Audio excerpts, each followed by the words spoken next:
Good afternoon and welcome to EBN News at 1. My name is Enzobeli and it's such a pleasure to have you joining us this afternoon on the 29th day of June 2023. It is exactly 1:01 p.m. and we have a lot of activities taking place on this particular day. Remember, you can follow this bulletin on our social media pages at EBN TV. And now to kick off our bulletin, we start off on a sad note where we thought we were from the dark pits of extrajudicial killings, where missing former senior Treasury official Tom Osinde was found dead. As the police report indicated, the body of the ex-Treasury staff was recovered in River Kuja, Migori County, and in almost 2 weeks of search, police officers involved in the search disclosed that the body was already decomposing when it was found. According to the police report, the body was found in River Kuja on June 22nd and lying in the mortuary without officials knowing it was Osinde. The deceased brother, Enoch Nemuel Osinde, confirmed the report, saying the family had positively identified the body. The latest development comes a day after police arrested 2 suspects concerning Osinde's disappearance.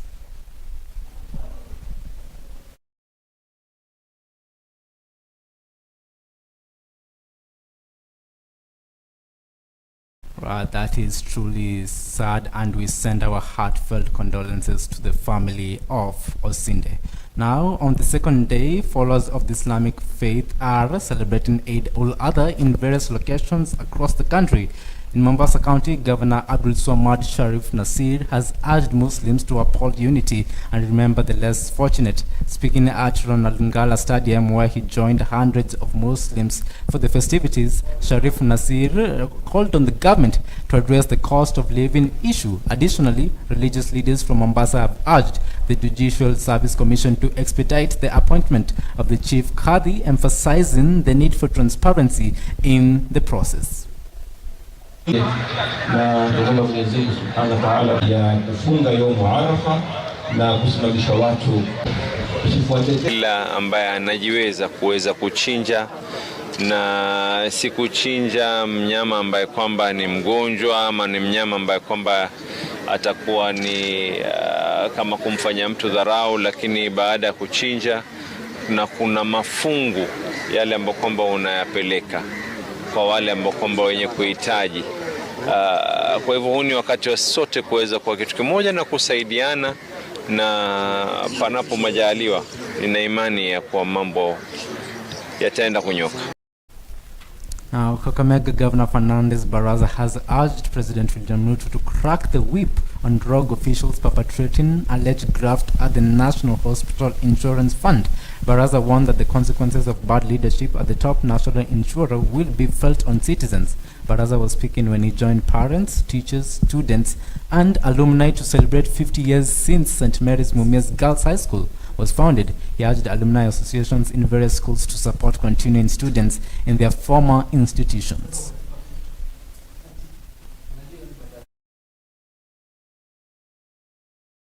I also want to join our Lordship the Bishop in talking about matters NHIF.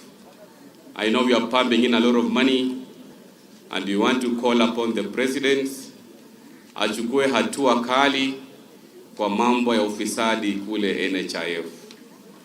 NHIF is a very serious institution ambayo inashughulikia mambo ya bima. Kwa hivyo all those fellows who are misappropriating funds in NHIF, it is the highest time that our investigative agencies take up the audit so that the perpetrators of mismanagement of funds in NHIF are brought to book. Now to education matters, the Education Cabinet Secretary Ezekiel Machogu has identified the economic state of the country as the underlying cause for the delayed and inadequate allocation of capitation funds. Concurrently, he has provided reassurance to teachers that measures will be taken to enhance the funding system for students, effectively addressing the current deficit out to various schools. Nevertheless, school administrators are urging the Ministry of Education to grant them permission to sell uniforms and collect fees from parents as viable solutions to tackle these challenges. Propose that the Ministry of Education considers to increase the capitation from the current figure of 22,244 we had proposed last year to 30,000 shillings. It is not possible to say that we cannot totally charge nothing in our institution, because some of the institutions rely entirely on funding from the Ministry of Education. But this funding does not factor in the new responsibility that sometimes we find ourselves in of recruiting teachers. I'm in particularly mentioning sub-county schools. We are looking at beans that we budgeted a bag of 90 kg at 6,000. Today, averagely across the country, it is 16,000 shillings. Our budgets cannot just work. So, sir, encourage parents to pay fees for those in boarding schools, to pay money for lunch, and any other money that we will be. We shall regulate ourselves as principals so that we continue providing the quality of uniform that we want our children to wear. I'm struggling and working hard to ensure that the figure don't come down. So I'm sure that the National Treasury will be able to cooperate, because we know the circumstances in which we are all operating. Right, moving on to our next story. The Kenya Conference of Catholic Bishops has formulated a comprehensive 14-point strategy aimed at fostering peace and stability in the volatile Kerio Valley region. In the recent gathering in Uasin Gishu, the bishops demonstrated their commitment to actively engage in the peace-building endeavors. They put forth a series of recommendations, including the establishment of an annual peace conference, collaborative community projects, and initiatives to combat poverty. The objective behind these proposals is to restore enduring harmony and tranquility in the area. To hold annual North Rift Peace Initiative conferences on rotational basis as a way of stakeholders renewing their commitment to the North Rift Peace Initiative. Engage community, religious, political, and other opinion leaders as mediators with the goodwill of both national and county governments. These will help foster trust and create conducive environment for dialogue. We need, one, to identify the reformed warriors.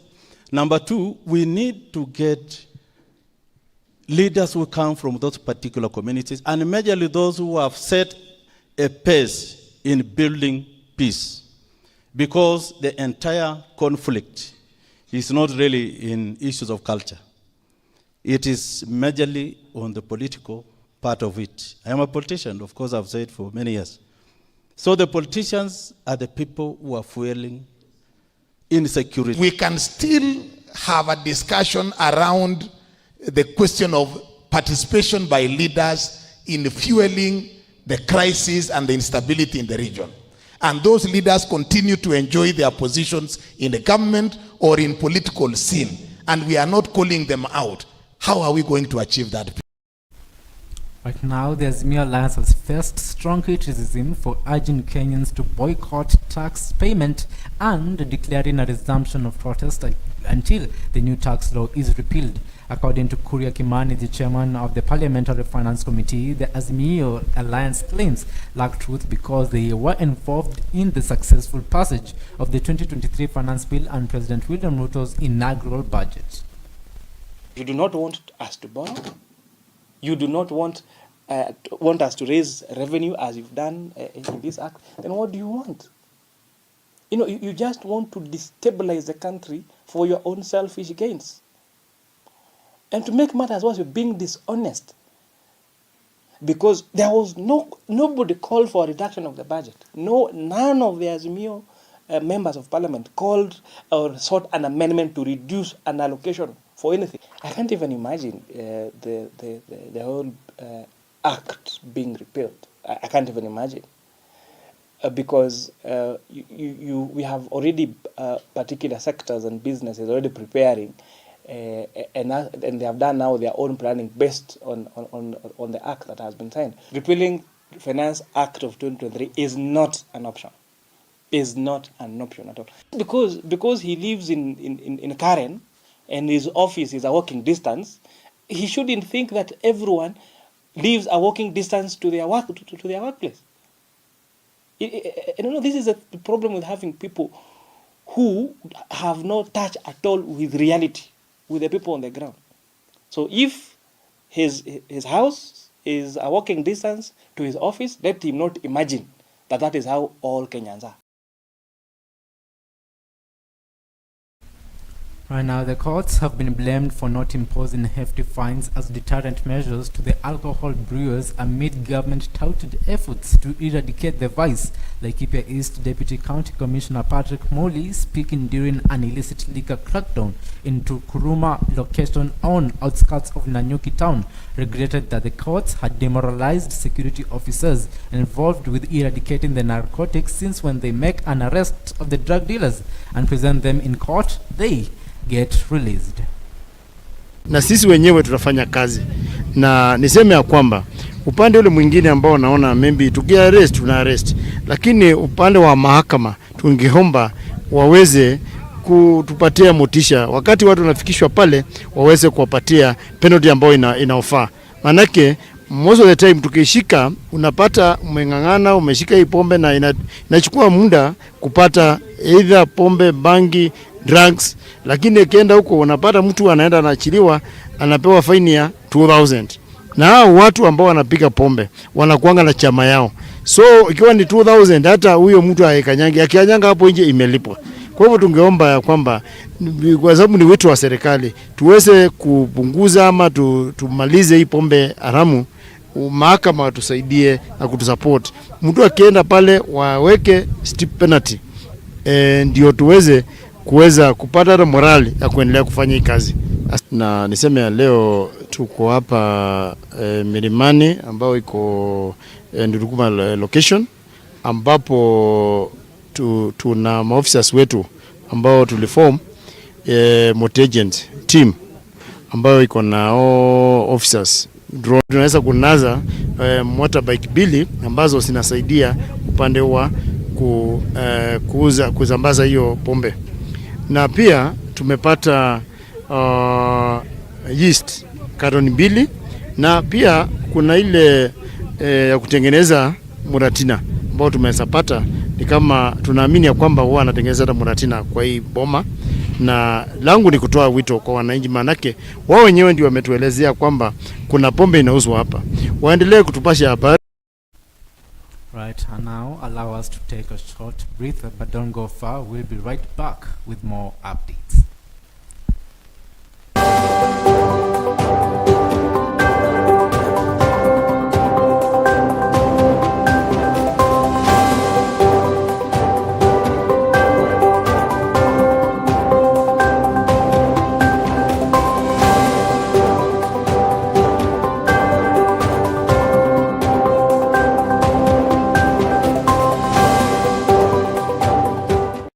Faith for today is a show to look at what is going on in your life and what needs the intervention of God in your life. Faith is the assurance of things hoped for, the proof of things we do not see. We are here for you. We are not here only for ourselves. We are live every Tuesday and Thursday from 9 a.m. We boost your faith. It is time to revive your faith. Faith is for now, faith is for today. God has given us the breath of life. Your faith today, live with Reverend Felix Kavoi.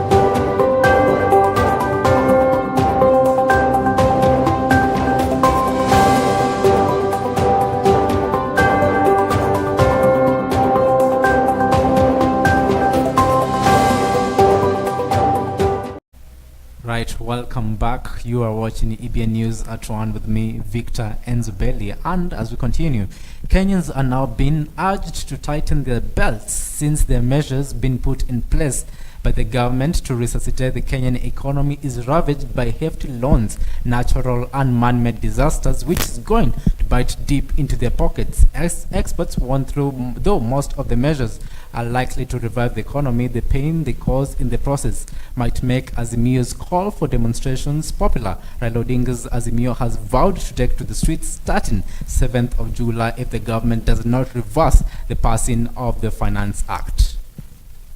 This is when the main storm hit the country's economy and exposed just how vulnerable the global economy was. Kenya was not spared either, as many sectors were adversely affected and hundreds of thousands lost their jobs. Fast forward to 2023, the country is heavily laden with loans and a great percentage of revenue collected is used to pay the country's loan commitments to the Chinese and other donors, straining the country's revenue basket. And now, with the passing of the finance bill and the subsequent signing by the president, things are about to get even tougher for Kenyans and mostly the middle class. The 16% VAT on fuel products will automatically affect goods and services used by the ordinary Kenyan, including power bills, which have a factor of fuel. Transport, as matatus have already intimated that they will hike their fares.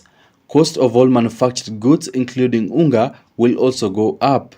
The salary slips of Kenyans will also have to deal with a 1.5% tax for housing and the 2.75% increase in deductions for the National Hospital Insurance Fund, or NHIF, which was part of the package. And now, with the central bank increasing the base lending rate, ni program ya kulete bei ya nyumba ifikie mtu wa bodaboda anaweza kulipa mahali anaita kwake. It is also a right kwa katiba yetu ya Kenya, kwa serikali kupanga vile wananchi wataishi in decent housing. Na hiyo kazi mimi nitakazana nayo, nitafanya bidii. And now, with the central bank increasing the base lending rate by 1 percentage point, credit will become expensive and those servicing loans will feel the pinch the most. The politics of the nation will also not make it easy for the government, as now the opposition has declared the start of civil disobedience from the 7th of July 2023. Mimi mzalendo wa Kenya na hapa kwamba niko tayari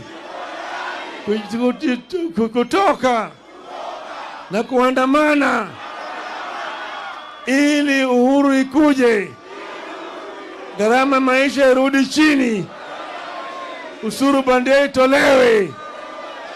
Experts warn the demonstrations might gain traction since most Kenyans are feeling the effect of the cost of living. Samedika for EBN Prime Edition.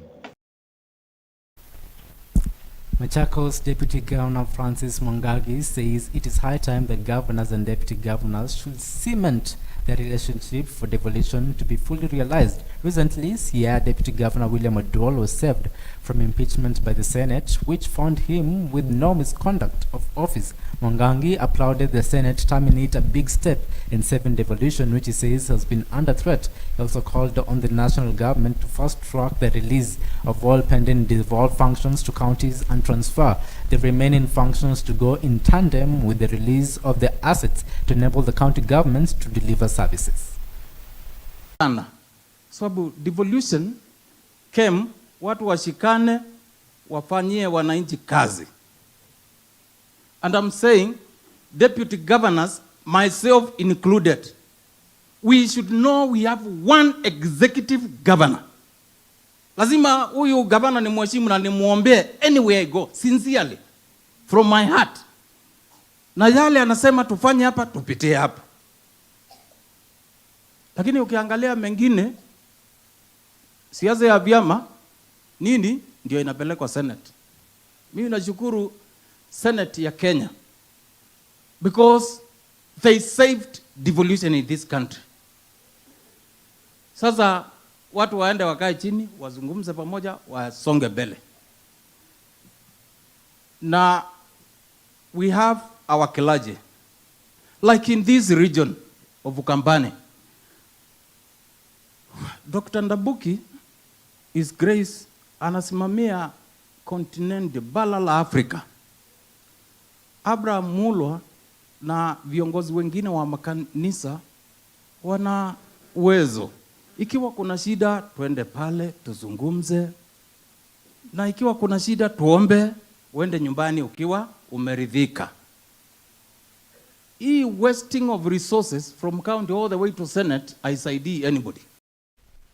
Right, moving on now. The pain and scars brought about by female genital mutilation, FGM, on many girls and women in pastoral communities is leading to many divorces and marriage breakups due to lack of conjugal rights. Anti-FGM activist Mtila Chesang says women that have undergone FGM at a later age reportedly lose their urge for intimacy because of the pain experienced after the cut. She explained that there is a gap between sexual desire and marital satisfaction, and the fulfillment reflects in the mental health of people in case of a woman is cut. FGM effects are hemorrhage, HIV, shock, infection, urinary retention, and severe pain. This leads to lack of trust, anxiety, depression, infertility, childbirth complications, postpartum hemorrhage, stillbirth, and neonatal death. And now realizing that the society has set the standards that they must marry a woman who is cut. But because of their own experiences, the men are now going for women who are not cut.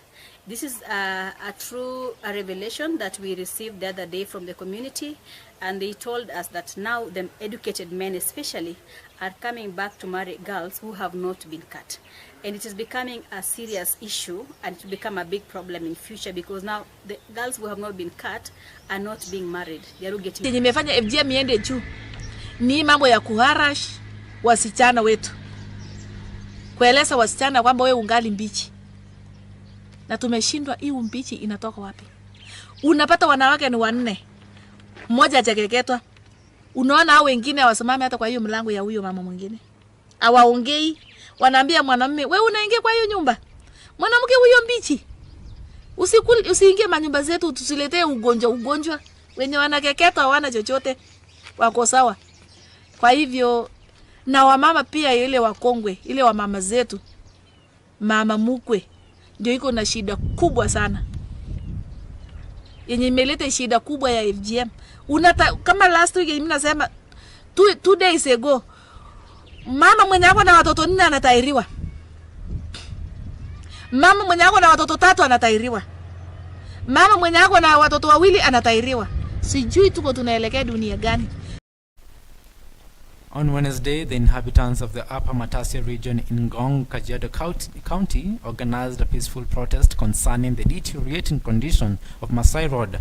They expressed their grievances about the persistent difficulties faced by road users, particularly the excessive dust and mud during both dry and rainy season. Kwa hakika hatufanyangi kazi kwa sababu ya hii barabara. Every time kuna vumbi, customers wakiona hivi hawakuji. Watoto kila saa tunapeleka hospitali. Tunashindanga huku na mask, homa kila wakati.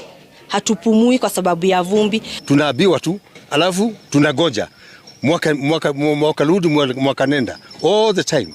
So we have never had any good reason why this road cannot be made. The road was more trouble before until last month when a contractor contracted by Kura came and poured black cotton soil. So initially it was bad, but not as bad as it is now. We are addressing the Kenya Urban Roads Authority officials to come and listen to us and hear our cry. Our Honorable Murkomen, the CS for Roads, please hear us and do something. Right, our public digital center has been opened for the residents of Busho Village in Macnon Road Ward, located in Kinango, Kwale County. The center aims to benefit the villagers, youth and students by providing them with free internet access to enhance their education, business ventures and access social and health related information. Governor Fatuma Achani of Kwale has stated that farmers and livestock keepers in the area now have the opportunity to easily sell their produce and products online. Sasa tunabadilisha, tunaendelea na visanduku, lakini pia tunaingia katika kampuni. Si ndivyo? Na unajua ukiingia katika kampuni plus wale vijana na kila mtu, ukiingia katika kampuni kuna ku-upload documents. Ili wewe uweze kufanya biashara na serikali, ni lazima uwe unaweza ku-access internet.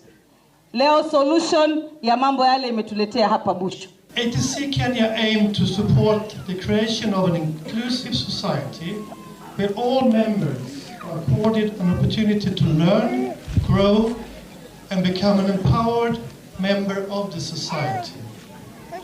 Through this digital community, it's our hope that the people of Bushu and Kwale in general will be exposed to more social economic opportunities. All aware, we are at a critical point in the digitalization of many aspects of our lives. It is an exciting moment for American Tower to partner with various stakeholders to be part of the solution to supporting the Kenyan government in its agenda to roll out 1,450 digital hubs through the ICT Authority. Kila kitu ni mtandao. Na kama tumebahatika sisi kama watu wa Busho, kama watu wa Kinango, lazima tuutumie vizuri uweze kutupatia faida. Kuna biashara mnaweza kufanya, kuna mawasiliano aina kwa aina kutoka taifa moja mpaka jingine, na sisi wenyewe pia binafsi. Mambo ilikuwa hatuna. Mimi nikiwa ni mkulima na ninaendelea kufanya ukulima kidijitali. Huwa hii digital community itanisaidia, manake tulikuwa tukitumia data hizi za kawaida. Lakini sasa kama tutakuwa na free wifi, tuna Google.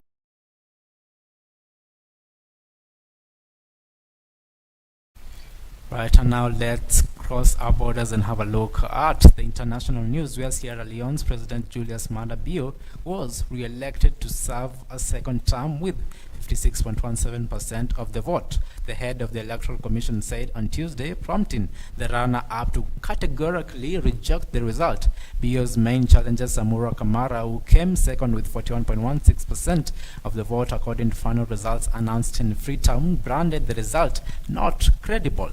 Vote tallying had already been disrupted by Kamara's All People's Congress, which condemned in a statement on Monday an alleged lack of inclusiveness, transparency, and responsibility by the Electoral Commission. The party pointed to the lack of information about which polling stations or districts the ballots were coming from.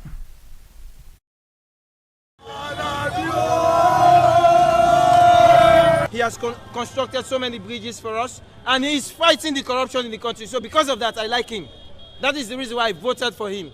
So I'm happy today. He has won the election. So I'm so happy. I'm very much excited. I really don't know what to.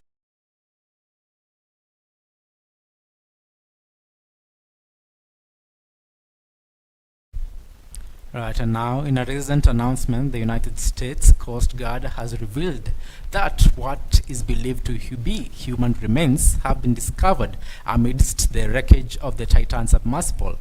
The ill-fated sub imploded during a deep dive expedition to the historic Titanic site, but pieces of the sub have now been successfully retrieved from the ocean floor. Coast Guard officials have confirmed that among the recovered wreckage are components such as the sub's landing frame and a rear cover. However, the most distressing finding is the possibility of human remains. To ascertain their identity, medical professionals from the United States will be conducting a formal analysis. Tragically, all 5 individuals aboard the vessel lost their lives on June 18th when the sub imploded approximately 90 minutes into their dive.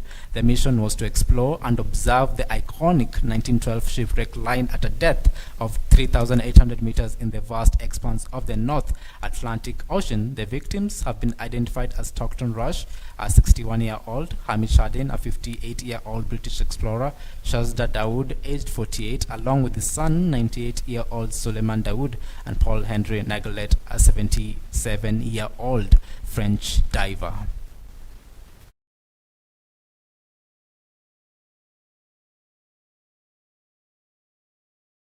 Right, and that is all we had prepared for you this afternoon. Thank you very much for making time to join us. Remember to join Manuel Mara for the Swahili Bulletin for more updates on current affairs. My name is Victor Enzobeli. Enjoy the rest of your viewing.